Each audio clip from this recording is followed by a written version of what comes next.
Hey there, baseball fans, and welcome back to The Catch at Las Vegas Ballpark. As always, I'm your host, Matt Neverett, joining you today for our team store for a very special World Series preview edition of The Catch here at Las Vegas Ballpark. As I mentioned, we are here at the team store at Las Vegas Ballpark on our concourse level. We got the hat wall behind me. For me personally, that's my favorite part. I'm a big hat guy, but we got something for you, very special.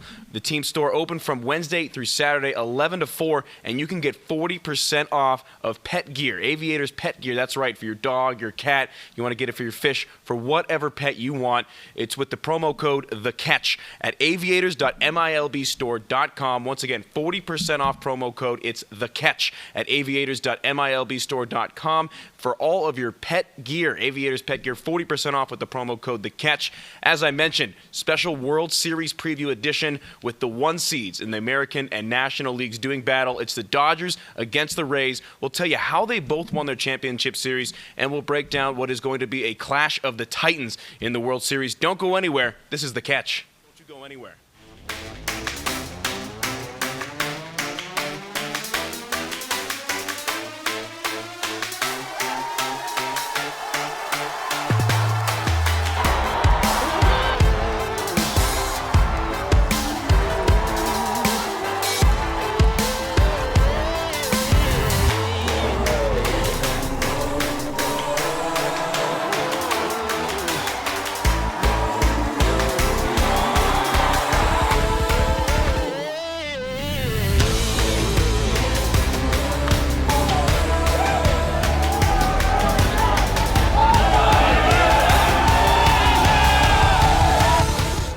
Welcome back into The Catch at Las Vegas Ballpark, our special World Series preview edition. Gotta say, did not think that we would get to this point. There were a lot of people worried that the Major League Baseball season would happen. They cut it down from 162 games to 60 games. They announced that the playoffs would be done based off of winning percentage, not records. A lot could have gone wrong. 0 positive tests in the bubble once the playoffs started. It's almost a miracle that we are where we are in the World Series, let alone with such a supremely talented matchup of the number 1 seeds in the American and National League, the Rays and the Dodgers respectively. Let's break down the championship series, how we got to this point. It was 2 classic championship series. We'll start with the American League. It was the number 1 seeded Tampa Bay Rays defeating the number 6 seeded Houston Astros in a battle of David versus Goliath. But not when you think about the seeds. You hear 1 versus 6, you think that the 1 seed would be a definite favorite. The Astros, with their postseason experience, it's their 4th straight American League Championship Series, really gave the Rays a test. But they didn't start giving them a challenge until they got down 3-0. That's right, the Rays went up 3-0. The Astros then won the next 3 games and were attempting to become just the 2nd team ever in American professional sports to come back from a 3-0 deficit in the playoffs. Of course, it was the 2004 Boston Red Sox in also the championship series against the Yankees that came back from a 3-0 deficit. But let's take a look at how this series happened, because the Rays won close contests in game 1 and 2 by scores of 2-1 and 4-2, despite being out-hit in each game. The Astros calling card obviously is their bats. No Justin Verlander for the majority of this year, and Zach Greinke, maybe not quite what he once was. Still a very effective starter, but not the MVP Cy Young candidate that he used to be. So Houston relies on their bats. Everybody knows that. And the Rays, despite some stars and some young budding talent on the offensive side, they rely on their pitching, and it's a lot on their bullpen. They've got Glasnow, Snell, Morton as a 1-2-3 punch come World Series time, but their bullpen is really the train that drives that team. So as I mentioned, games 1 and 2 were claimed by the Rays in a really uneventful contest, 2-1, 4-2, ho-hum, a 2-0 ALCS lead.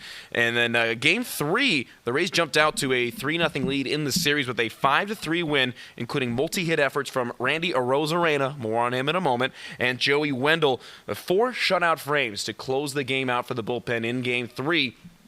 You look at it after 3 games. It was the Rays 3, the Astros nothing, scores of 2-1, 4-2, and 5-3. It looked like it was all Rays in the fashion that they do it, with the pitching and the bullpen being lights out.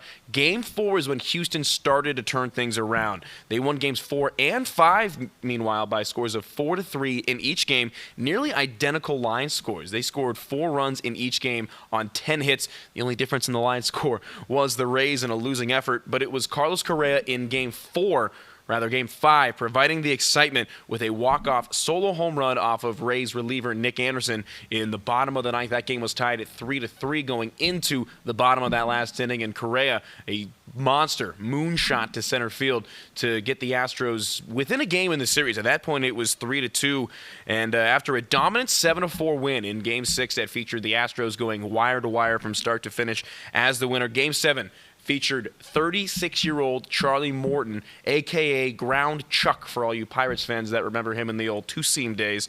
But he continued his dominance in Game 7s, going 5 2/3 scoreless while striking out 6 and allowing just 2 hits and a walk.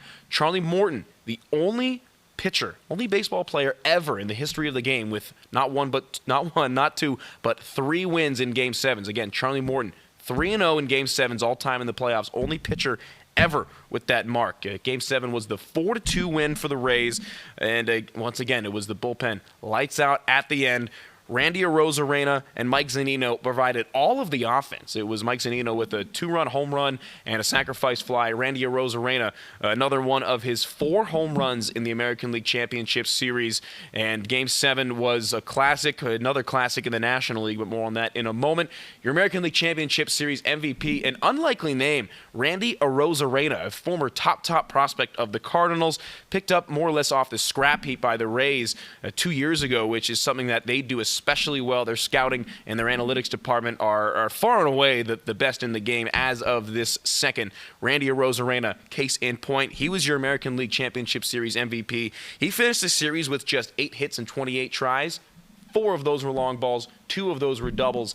Again, 4 homers, 2 doubles, 2 singles. That's it for Randy Arozarena. But he's got 11 home runs in the postseason. I think part of the reason he got the award was because it was a carryover from the divisional series round.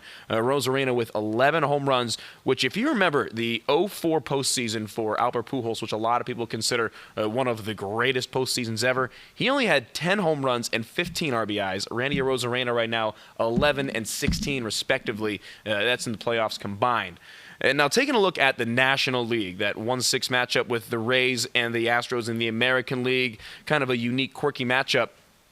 It was a clash of the Titans in the NL. Number 1, LA versus number 2, Atlanta. It was the matchup that, even heading into the season, a lot of people wanted to see, and especially once the playoffs were set, that was the matchup that a lot of people hoped and expected and wanted. And lo and behold, we got it, and these two teams did not disappoint. Another Game 7. We were blessed as baseball fans, really, this postseason. Despite the 60-game regular season, we got some awesome matchups in the playoffs, including this one, I think so far, chief among them. Atlanta, going to be in infamy forever. You remember in the Super Bowl against the Patriots, they blew the 28-3 lead. Mix that with the Golden State Warriors blowing a 3-1 lead against the Cavaliers in the NBA playoffs a couple of years back, and Atlanta blowing a 3-1 lead in this series. If you're on Twitter, if you're on social media at all, I'm sure you've seen it. You're going to see it for a long time. This is one that stings for Atlanta as the Dodgers came back and won the final 3 games. I'll tell you how this series went down because it really was a lot of back and forth. That Rays-Astros series, there was a lot of similar games. There was every kind of game that you could imagine in this LA-Atlanta series, starting with Game 1, which Atlanta took by a 5-1 score thanks to a rather surprising 4-run top of the ninth inning. It was 1-1 going into the final frame, and then a huge offensive outburst for the Braves gave them a 5-1 lead, including home runs from the rookie Austin Riley, and not a rookie but still young, Ozzie Albies going nearly back-to-back in that ninth inning. Again, a 4-run last frame gave the Braves a 5-1 win in Game 1, and then Atlanta continuing that momentum in Game 2, a 1-run win by an 8-7 final. In Game 2, another 4-run ninth, this time for the Dodgers. It was a 8-3 lead going into the bottom of the ninth. Atlanta just looking to put the game away in Game 2, which they had dominated from start to finish. And the plucky Dodgers team came back at the end, scored 4 runs in the bottom of the ninth. But that was it as a shutdown slam door bullpen for the Braves, including Mark the Shark Melancon, closing it there to give Atlanta a 2-0 series. So heading into Game 3, the Dodgers needed some bats. They had scored 1 and 7 runs with, again, those 4 runs coming in the ninth. They got on the board in a huge, massive, gargantuan way in Game 3, an 11 spot in the very first inning. The Dodgers won Game 3 ultimately by a 15-3 tally. All 15 of those runs came in the first 3 innings. It was an early onslaught that was just way too much for Atlanta to handle. Again, an 11-run first inning featuring a grand slam from Max Muncy that was all the offense the Dodgers would need. They only gave up 3 runs, and Max Muncy drove in 4 on one swing. Overall in the game, it was 5 home runs, including the grand slam by Muncy, and again, all 15 runs coming in the first 3 innings of that game. So the Dodgers rebounding in a major way in Game 2. It was Atlanta getting back on the board in Game 4, a 10-3 win to get them on the verge of their first World Series since 1999. Those Braves teams of the early 90s lost in that 99 World Series to the Yankees, by the way. Game 5 and 6 both featured brilliant pitching performances from Tony Gonsolin and Walker Buehler, setting up a Game 7 for the ages. It was an all-time great.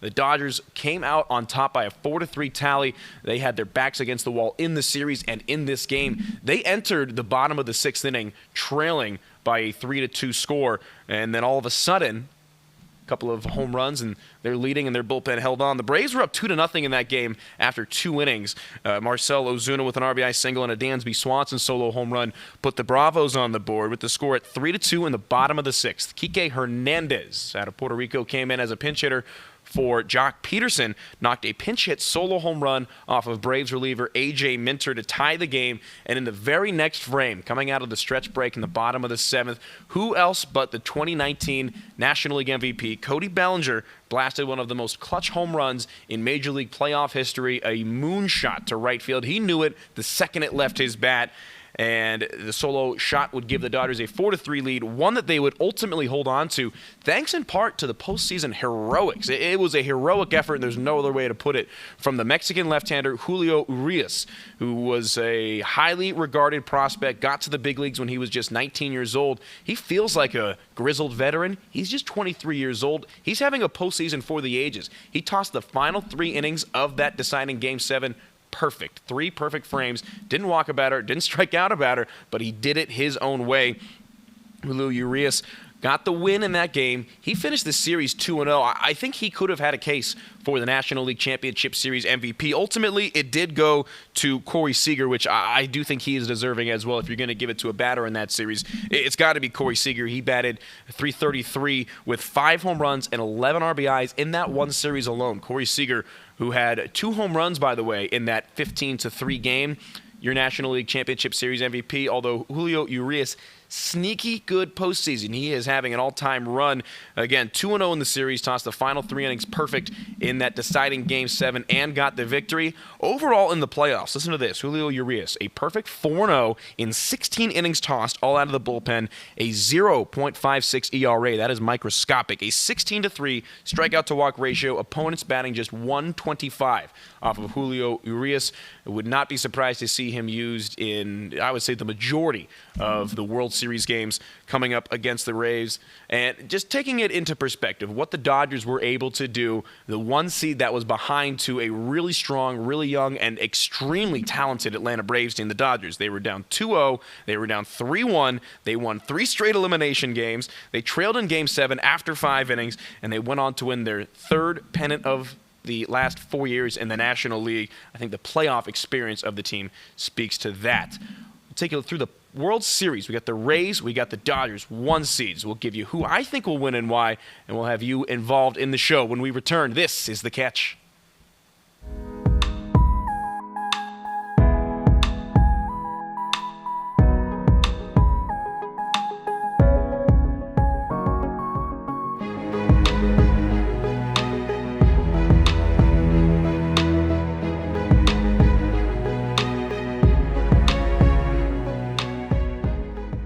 Welcome back into our team store here at Las Vegas Ballpark. You're tuned into The Catch. As always, I'm your host, Matt Neverett. Well, we just broke down our World Series matchup. It's the number 1 seed in the American League, the Tampa Bay Rays, looking for their 2nd World Series championship, and the number 1 seed in the National League, the Los Angeles Dodgers, looking for their 1st championship since the Kirk Gibson year in 1988. It's a clash of the Titans, and I think it's a very surprising matchup, given the fact that we added an extra team into the playoffs in each, or rather 2 extra extra teams in the playoffs in each division or each league. And lo and behold, we get the number 1 seeds. And this is the highest winning percentage of teams to match up in the World Series ever. Granted, it was a 60-game regular season, but still, it's an interesting little tidbit there. These two teams over 700 on the winning percentage combined. The top 2 teams will meet in the World Series for just the second time since the century turned. 2013, when the Red Sox faced off against the Cardinals, was the only other time that the 1 seeds have matched up since the year 2000 in the World Series. According to Fangraphs, before the playoffs began, the Dodgers were the favorite to reach the World Series. They were nearly a 30% chance given their algorithm. The Rays, meanwhile, were just above 13% chance to at least make the World Series. So Fangraphs, by their math, gives this particular matchup a 4% chance of happening. So it was an unlikely matchup, even though it was the number 1 seed against the number 1 seed. And I mentioned earlier about this Rays team that I don't think gets the respect that they deserve. They've got 3 outstanding starter in the playoffs, rather, with Glasnow, Snell, and the 36-year-old veteran Charlie Morton. They've got a dominant bullpen, including their 4 horsemen, they call them, their last 4 guys out of the bullpen that are outstanding. They've got guys that can attack you from any angle, from the left and the right side. They've got a deep bench. This is a Rays team that is managed well by Kevin Cash. They've got a great minor league system, including the number 1 prospect in all of baseball, Wander Franco, who could make his playoff debut in the World Series. It's an interesting tidbit there, and we'll see what the roster shuffling ends up being for this Rays team. But it is David and Goliath, if you really think about it, even with the number 1 seed on the Rays. It's the Dodgers, who have been to the World Series 3 times in the last 4 years. This is the year that they're looking to get over the hump. I think that they have the team to do it. It is 2 teams that do things in a very different way, especially when it comes to contracts. When you look at the contracts for the entire Rays roster for the National League Championship Series, they were earning just over $28.7 million this year in prorated salary for the 2020 season. You take 2 Dodgers, Clayton Kershaw and Mookie Betts, their top 2 earners. They make $26.3 million this year, which is just $1 million less than the entire Rays roster. So it's 2 teams that do things in a very different way, but they've gotten to the same point here as we're getting set tonight. Again, a special World Series edition of The Catch at Las Vegas Ballpark. Our pitching matchups for a couple of games are set. Game 2 for the Dodgers have not announced their starter yet, but in Game 1, it's going to be an outstanding pitching matchup tonight with Clayton Kershaw, future Hall of Famer, taking on Tyler Glasnow, who's one of the top young stars in the game today on the mound. Kershaw looking to become the first player ever to pitch in 10 postseasons rather, and get that first ring. No player has ever pitched in 10 postseasons and not won a ring. Kershaw looking to join that club with a World Series this year, and he's going to look to get off the schneid, if you will, in the postseason. Again, a future Hall of Famer, Clayton Kershaw, struggles in the playoffs and has not been great in the World Series throughout his career. His playoff numbers in 35 appearances in the postseason, he has registered a 4.31 earned run average. He's got 5 World Series appearances, including 4 starts, a 1-2 record with a 5.4 earned run average. So Kershaw looking to turn things around. It seems like he's either lights out, you get 7 shutout innings, or you get that 5.40 World Series ERA. We'll see which Clayton Kershaw shows up tonight. I'm sure he's plenty motivated. And on the other side, towing the slab for the Rays is, in my opinion, I would say one of the top young pitching prospects, not even a prospect at this point, one of the top pitching stars of the league at this point. 27-year-old flame-throwing right-hander Tyler Glasnow, who is a Los Angeles native, a SoCal kid. He's got the flow. He is a very chill guy, if you will. He's gone 5-1 over 11 starts in the regular season, but an ERA north of 4.08 in this shortened regular season. He's 2-1 in 4 postseason outings, including this year, with a 4.66 ERA. So career postseason numbers, granted Kershaw has way more appearances. His ERA is 4.31. Glasnow's is 4.66. So a couple of pitchers with inflated postseason ERAs. One of them will have a good start tonight, I would say. Game 2 on Wednesday, tomorrow. The Dodgers have yet to announce their starter. He'll be opposed by the former Cy Young winner, Blake Snell, the lefty, towing the slab for the Rays in Game 2. The Dodgers have some options. Dustin May, Julio Urias, Brusdar Graterol, Alex Wood. I would say it's going to be some mix of May and Gonsolin like we saw in Game 6 of the National League Championship Series. And then Game 3, another great pitching matchup. old school versus new school. For the Dodgers, they've announced that it's going to be Walker Buehler, the flame-throwing righty out of Vanderbilt, going for Game 3. He'll be opposed by ground chuck Charlie Morton, the two-seam specialist who has revitalized his career with the Tampa Bay Rays. A great pitching matchup there in Game 3. Great pitching matchups really any way you slice it, and it's going to be interesting once we get into Games 4, 5, and 6 if we get that far as to what the Dodgers are going to do. The Rays have bona fide 3 stud starting pitchers in Snell, Glasnow, and Morton. The Dodgers have Kershaw, Buehler, and then you fill in the blank for that third one. They're a team that can do it with the bats, but it will be interesting to see. It's prediction time. I'm going to keep my promise. I told you I would give a prediction. I'm going to say the Dodgers in 6 games, and as a bold prediction, Clayton Kershaw registers not 1 but 2 wins. I think he gets the win in Game 1. They put him out there in Game 5 or 6, and I think that he gets the win in that closeout game. So again, my prediction, Dodgers in 6, Kershaw with 2 wins. Of course, that means it's not going to happen, right? Tell us who you think. We want you guys to get involved. In the comments below, tell us who you think will win in how many games here on our YouTube channel at The Catch at Las Vegas Ballpark. When we return, we've got some other baseball storylines, including something involving the Athletics, and we'll tell you more about our first-class tours here at the Las Vegas Ballpark. Don't go anywhere. You're watching The Catch. What the Aviators have done is they've given a reason for Las Vegas to love their baseball team again. From the groundbreaking on, literally it couldn't be done. It was just the timeline to get a state-of-the-art stadium built was impossible. To get the team organized, ready to go, to even get out here and play, nobody really knew if we could do this. And the fact that not only we did it, but it was done at such a high professional, high quality level. With all the outstanding Major League postseason action going on, there is surprisingly still some news outside of postseason baseball in the MLB landscape, including the candidates announced for the American and National League Relievers of the Year. Oakland Athletics closer Liam Hendricks was one of the 3 nominees for the Mariano Rivera Award for the American League Reliever of the Year. Hendricks opposed by Brad Hand of the Cleveland Indians and Alex Colome of the Chicago White Sox, who had a breakout year out of their bullpen. I do think, even though with my Aviators and Athletics bias, that Hendricks should win, I do think that he has a very, very good case. I think, in my opinion at least, it's between Hendricks and Colome for that award. And the National League Reliever of the Year award, aptly named after former Padres closer Trevor Hoffman, a Padres closer in the running this year. It's Trevor Rosenthal, who has won the award before, but with the Cardinals in the National League. He'll be opposed by a couple of Brewer and former Brewer, Devin Williams, a breakout bullpen star for the Milwaukee Brew Crew this year, along with Jeremy Jeffress, who left Milwaukee to go to Chicago this year. So again, Jeffress, Williams, and Trevor Rosenthal, your 3 candidates for the National League Reliever of the Year award.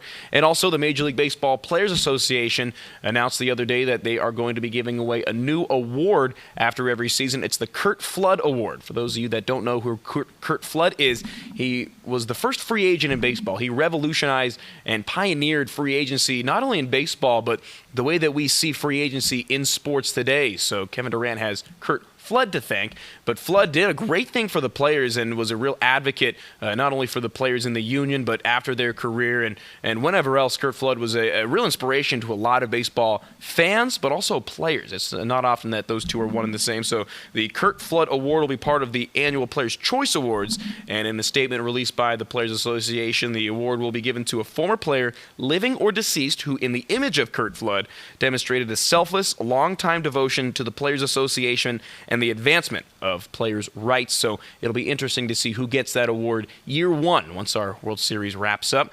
And plenty going on in baseball, plenty going on here at the Las Vegas Ballpark, including our first-class tours, which we're giving every Thursday. You can book them online at thelvballpark.com. You can book them through November 19th. You also get a hot dog and a beverage of your choice. While you check out our lovely ballpark, you can check out our team store with the hat wall behind me. All of our past locations on The Catch at Las Vegas Ballpark are on that tour. So if you want to see what you can look forward to. Be sure to check out some past episodes. And for those of you that have been cooped up in the house, working from home, restrictions are starting to get opened up. Start thinking about your holiday parties. We would love to see you for a holiday party here at the Las Vegas ballpark, whether it be with your church, school, work organization, whoever you want to bring. We would love to have you here for a holiday party at our outstanding venues, plural, here at the Las Vegas ballpark. And that website, again, for both the tours and booking a holiday party at thelvballpark.com. That'll do it for a special World Series edition of the Catch here at Las Vegas Ballpark. Be sure to stay tuned to our social media channels here at the Aviators and the LV Ballpark for updates on the World Series and the Catch here at Las Vegas Ballpark. Thanks again for tuning in. I'm Matt Neverett.